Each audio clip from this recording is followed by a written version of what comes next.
welcome. It's Michelle from Illinois and Garden Zone 5. So today we are talking about cottage flower gardens, specifically cut cottage flower gardens. And 10 flowers you can grow in your cottage flower garden for 2024. And what are some elements you can add to your cottage garden to give it more of that cottage feel? So let's get started today.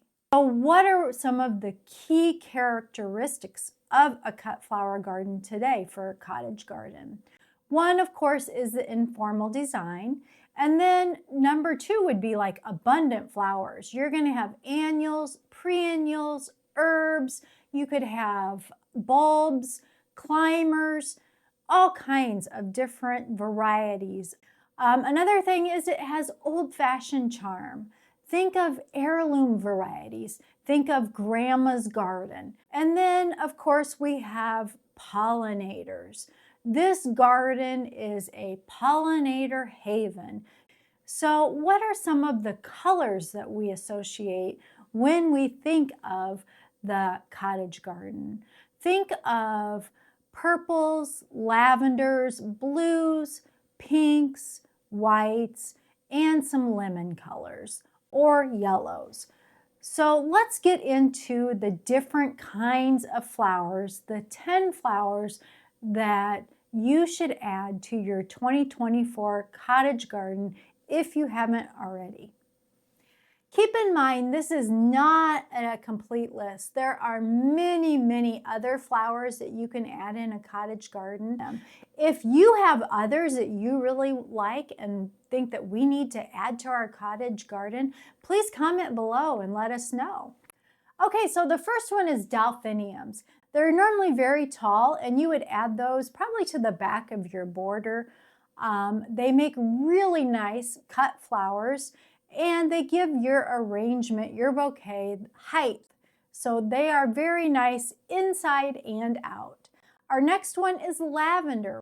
Lavender comes in purples, pinks, and whites, but normally when we think of lavender, we think of the purples. So lavender is very nice in the garden. Lavender is pretty drought tolerant, and it looks really nice with those other cottage garden flowers. Okay, next let's do phlox. Phlox comes in purples, pinks, whites. It's very fragrant, and phlox also is different sizes. You can get tall garden phlox for the back of the border. There's a medium-sized phlox for mid-size in the middle of the border, and there's even creeping phlox. It's more of a ground cover that you would put at the front of your border.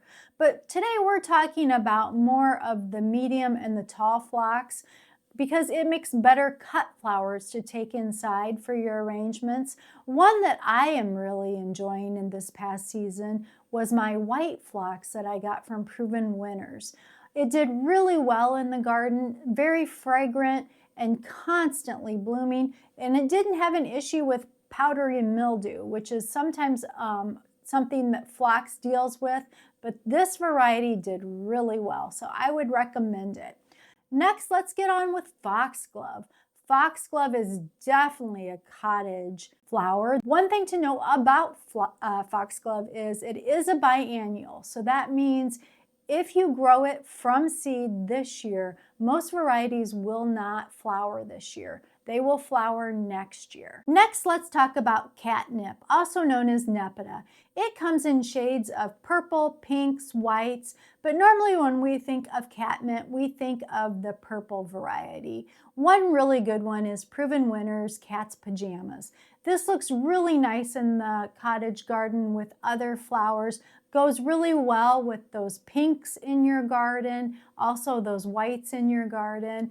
Smells very nice and is a huge pollinator attractor. Shrubs that you need to add to your cottage garden. One would be hydrangeas. Now, a very popular one from Proven Winners is limelight. Limelight has that chartreusey green pink on it with that dusty pink. Very pretty. There's also bobo, which is a shorter variety, a smaller variety. And then I also added last year, not from Proven Winners, but from another grower, white diamonds. White diamonds is a real pretty hydrangea. It has a different kind of flower on it. The floret is a little bit different in shape. I thought that would be a really pretty accent. Our next shrub is roses. Now there are all different kinds of roses. Of course, your English shrub roses would be David Austin. Here's a pretty yellow rose that would look pretty out in your cottage garden. There's Bosco Bell, which is that pink, and it looks really nice with the lavender. A couple of the climbing roses that I like are the Eden Pink Rose on the Tutor, and also the white iceberg rose on the fence. Now climbers come anywhere from about 6 foot up to maybe even like 15 foot or more. So it really depends on what kind of space you have in your cottage garden, and then what kind of structure you want them to grow on will determine what size climber that you should purchase. So next, let's talk about salvia. Salvia is a wonderful thing to add to your cottage garden. My favorite salvia is Victoria Blue, and in my area in Zone 5, it is an annual. Sometimes I have luck of it coming back the next year, but I do plant it every year. I have several other salvias in my garden also. Salvias come in purples, blues, whites, pinks. So you can add all of those colors or pick the colors that you like. They come in annuals and perennials. They make really nice flowers out in the garden. They make great cut flowers for your bouquets. The pollinators love them. And the thing that's the best about them is the rabbits don't like them. And I have rabbits in my back garden. And adding these in with the other flowers that the rabbits do like seem to help detract the rabbits a little bit, because they don't like the smell of the salvia and they don't like the texture of the salvia. So that's an added bonus, having the salvia in your cottage garden if you struggle with rabbits wanting to munch down your beautiful flowers. So another favorite in a cottage garden is Black-Eyed Susan. Now this is going to give you that pop of yellow for your cottage garden. And normally for Black-Eyed Susan, a lot of times we think of the perennial, which is more of the bushy, round flower. It makes really nice cut flowers for your arrangement. But there's also the smaller Black-Eyed Susan that has more of the trailing vine look. That would be nice in your arrangement, give it more of a wispy look, and give it different texture out in your cottage garden. Another favorite is Cosmos. Now Cosmos, a lot of times I think of as in pinks and purples and whites, and they're beautiful in the garden. One thing I'll tell you from my past experience of growing Cosmos is Cosmos can get very tall. And once they get tall, they get heavy. So then they have a tendency to tip over. So one thing to combat that is you do want to pinch those down as they're growing. And by pinching them and taking off some of that growth, it's going to make them bush out more and be more compact. And if you're enjoying these videos, please like, and also you may want to subscribe as we get more into the garden season in 24 and also work on DIY and thrifting projects. So next, let's talk about elements we want to add to our cottage garden to give it that cottage feel. Okay, the first thing that we would want to add for that cottage, you may want to add, is additional vegetation. And when I say that, I'm saying more like the traditional cottage gardens with the fruits, the vegetables, the herbs. So that's an option to give your garden some more additional elements than just the flowers. Some other things we could add are structures. Think of arbors and pergolas and trellises, obelisks, cloche, anything that a flower can climb on, anything that you could put next to a taller flower to lean on, something to pull your eyes in to your garden and give it structure, give it height. So anything like that would be a good option to put into your cottage garden.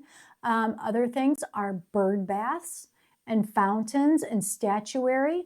The bird baths and the fountains are going to give your garden that water element. The statuary is more for that whimsy of the cottage garden.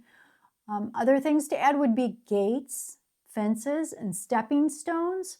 So the gates and fences, that's going to be a bigger expense if you have to do your entire garden if you don't already have something like that in your garden. So a way to incorporate a little bit of that would be do one fence panel and use that as a backdrop or use that as a trellis.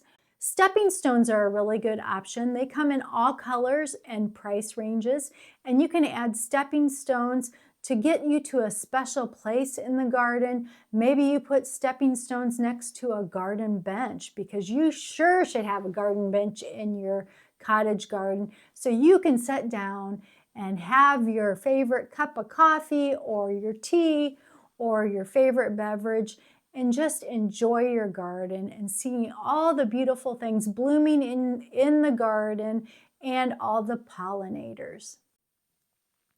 Other things to add to your garden are raised beds, containers, and window boxes. Now, window boxes, of course, are cottage garden. They will make it feel like that. And you can use those on your garden shed, on your garage, on your house, on other structures. But say you don't have anywhere to put a window box. What do you do then?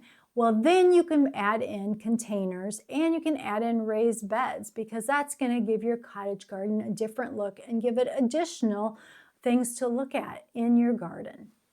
Well, I hope that gave you ideas and inspiration for 2024 for your cottage garden. Maybe some things you want to add in flowers, maybe some elements that you're thinking, yeah, I need to add a bench or I need to add another obelisk out there to give my garden some more of that cottage feel. If you're looking for flower seeds or rose ideas, you're going to want to check out these two videos next.